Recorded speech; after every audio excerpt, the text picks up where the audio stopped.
Olá, bem-vindos ao canal Andréa Vulcanes, onde nos dedicamos a debater as questões ambientais com profundidade. Nós estamos numa série de vídeos, esse é a parte 10, em que nós estamos comentando, discutindo a Lei Geral do Licenciamento Ambiental nos seus aspectos polêmicos e principais inovações. A gente encerra essa parte 10 agora, tratando de um assunto pouco falado por aí, mas que trouxe muita novidade no âmbito da Lei Geral para os procedimentos de licenciamento ambiental e que diz respeito à participação pública. Para a gente falar disso, a gente vai voltar um pouquinho no tempo para entender como é que funcionava antes. Basicamente, a legislação brasileira em torno das resoluções do CONAMA previam que a audiência pública era o momento de participação da comunidade, da população, em torno do licenciamento ambiental e se restringia aos processos de significativo impacto ambiental, quando havia, então, a propositura do EIA-RIMA, o Estudo Prévio de Impacto Ambiental e o seu relatório. E como é que isso funcionava? O órgão ambiental recebia os estudos, fazia uma primeira análise, entendia se estavam com maturidade suficiente e organizava, então, o processo da audiência pública. O que isso consistia? A publicação do EIA-RIMA, a disponibilização a público do EIA-RIMA, então era o momento em que ele era encaminhado para as principais autoridades, publicado, para que houvesse ali um período de 40, 45 dias para que quem tivesse interesse tivesse a oportunidade de conhecer, se aprofundar, e em seguida, portanto, era marcado uma audiência pública, ou seja, se ia até o local do empreendimento ou ao município onde o empreendimento ia ser instalado, às vezes era às vezes mais de uma audiência pública, se o empreendimento tivesse uma afetação num território muito grande, e a partir dali eram apresentados, portanto, os impactos ambientais, o que era o empreendimento, e se ouvia a população, se tiravam dúvidas, aquilo tudo era recolhido e o órgão ambiental processava todas aquelas informações, pedia complementação ao empreendedor, pedia para o empreendedor responder às perguntas dos usuários, dos interessados, e a partir dali o licenciamento seguia. Então, a audiência pública, ela sempre foi um momento um pouco tenso, porque ela, sobretudo nos empreendimentos mais polêmicos, porque ela era um momento, né, presencial em que a população tinha a oportunidade de entender, de ouvir, de ser consultada mesmo sobre as suas impressões, sobre os seus medos, as suas angústias em relação àquele empreendimento. Agora, a Lei Geral do Licenciamento, ela amplia muito isso, ela não restringe mais o processo da participação da comunidade ao âmbito da audiência pública, e ela cria ali nos artigos 39 a 41 um procedimento e vários instrumentos de participação pública que ela vai designar e vai explicar alguns deles em alguma medida. Então, ela cria, basicamente, são 4 instrumentos de participação pública: a consulta pública, propriamente dita, eu já vou explicar, a tomada de subsídios técnicos, a reunião participativa e a audiência pública, que era o que se praticava até então. Então, ou seja, a lei geral ela amplia muito a possibilidade de transparência, de debate com a comunidade, de participação popular em torno desses 4 instrumentos. Então, vamos entender o que são esses 4 instrumentos e como é que eles funcionam. A lei não regula isso no detalhamento, mas dá a entender do que se trata e como se comporá o processo de participação pública no âmbito do licenciamento ambiental.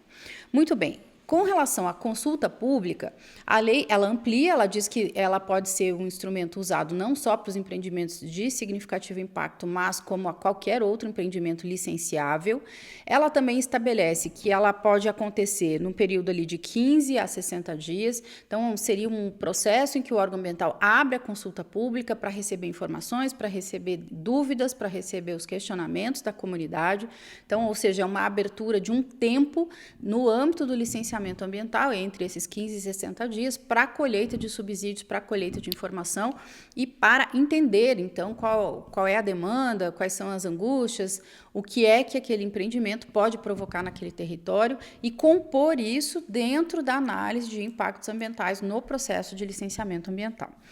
Sobre a tomada de subsídios técnicos, que é o segundo instrumento, a lei não define o que é, ela não detalha nada, mas acho que fica muito claro de se entender. Muitas vezes tem empreendimentos que, em razão do território, em razão de peculiaridades locais, em razão de se pouco conhecer a biodiversidade ou as inter-relações ambientais que acontecem naquele território, se tem dúvida razoável para que a viabilidade ambiental do empreendimento seja declarada, porque às vezes não tem um especialista naquele determinado, aquela situação técnica muito específica ou muito complexa, às vezes o órgão ambiental, portanto, não tem essa expertise incorporada, às vezes acontece de haver ali um elemento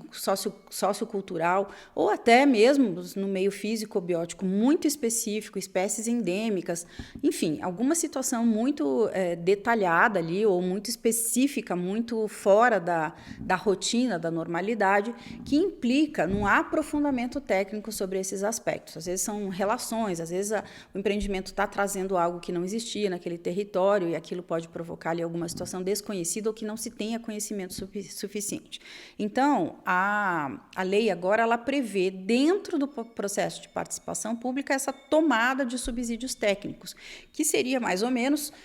algo como se ouvir a comunidade científica, se colher subsídios, o que é que tem no âmbito aí, da produção científica, da produção técnica, do conhecimento desenvolvido, para compor a avaliação de impactos ambientais. Então, esse também, isso era um procedimento que já foi adotado muitas vezes, você precisar de um especialista em determinada área, às vezes especialista não está nem no Brasil, é um especialista internacional, pode acontecer. Então, nesse caso, a Lei Geral do Licenciamento, ela abre isso como participação pública, permitindo, então, que seja colhido esses subsídios de ordem técnica que vão viabilizar a avaliação de impactos ambientais e a declaração da sua viabilidade ou não.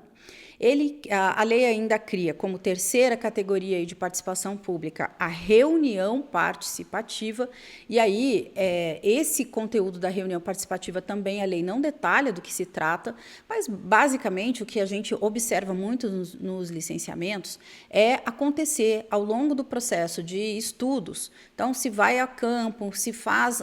uma apresentação para a comunidade fica demandando, né, por pressão, por dúvida, por expectativa, o que é que esse empreendimento vai trazer para esse território. Então, a lei também cria essa possibilidade de reunião participativa, ou seja, se chama a comunidade, se convoca, se mostra o que é o empreendimento ao longo da elaboração dos estudos e até depois da entrega dos estudos de impacto ambiental ao órgão ambiental. Então, se inclui todo o movimento que o empreendedor faz no território, que seja participativo, que envolva a comunidade dentro desse contexto de participação pública para ampliar esse espectro e permitir, deixa isso muito claro, que quanto mais participação tiver, seja da comunidade, seja uma participação científica, seja uma participação técnica, isso tudo deve compor o conteúdo da transparência e da participação popular no licenciamento ambiental. E, por fim, a lei vai falar da audiência pública, ela também não detalha muito o que diz respeito à audiência pública, porém ela traz uma novidade, que é ser obrigatória no âmbito dos empreendimentos de significativo impacto quando houver aí a RIMA. Até então, isso não era assim. Pela resolução CONAMA, que vigia, se falava de uma audiência pública que deveria ser solicitada, seja pela população, seja pelo Ministério Público, seja por algum interessado. Não havendo, né, até então, se não houvesse um pedido de audiência pública, não era obrigatório que se fizesse. Agora a lei traz essa novidade, que é obrigar a realização de pelo menos uma audiência pública no âmbito dos empreendimentos de significativo impacto ambiental. Essas novidades da participação pública no licenciamento, elas vão criar certamente aí a necessidade de regulamentação, e aí vamos ver como é que isso vai acontecer, porque a própria lei geral, ela diz o seguinte: nós temos aí, no âmbito da divisão de repartição de competências, o governo federal, com o licenciamento do IBAMA, os governos dos estados, com os órgãos estaduais de meio ambiente, e dos municípios. E ela diz o seguinte: a partir daí, definida de quem é a competência para licenciar aquele dado empreendimento, cabe ao ente federativo, ao órgão, definir o procedimento e como é que ele vai acontecer. Agora, a gente está discutindo aí no âmbito nacional se vai haver um decreto regulamentador da lei. Como esses artigos da participação pública não ficaram muito detalhados, certamente eles serão alvo de regulamentação. E a discussão que está colocada é: cabe uma regulamentação nacional para o licenciamento ou o governo federal pode emitir um decreto regulamentando para o governo federal e cada um dos estados depois podem fazer os seus regulamentos estaduais, o município ou os municipais. Eu, particularmente, penso que caberia um decreto federal para regulamentar o licenciamento federal. Não caberia essa intervenção agora a nível de decreto, porque nós estamos diante de uma lei geral de licenciamento que expressamente define que o procedimento e como é que as coisas vão acontecer no licenciamento é do órgão federativo responsável pelo licenciamento. Ou seja, diferente de uma lei geral comum, que ela edita ali as suas regras e até pode ser passível de regulamentação nacional, no caso da lei geral sobre procedimento, tipologias de empreendimento e tudo mais, isso está atribuído expressamente por ela para o ente federado. Portanto, não caberia, nesse caso aqui de regulamentação de um procedimento dentro do licenciamento, que é a participação pública, a um decreto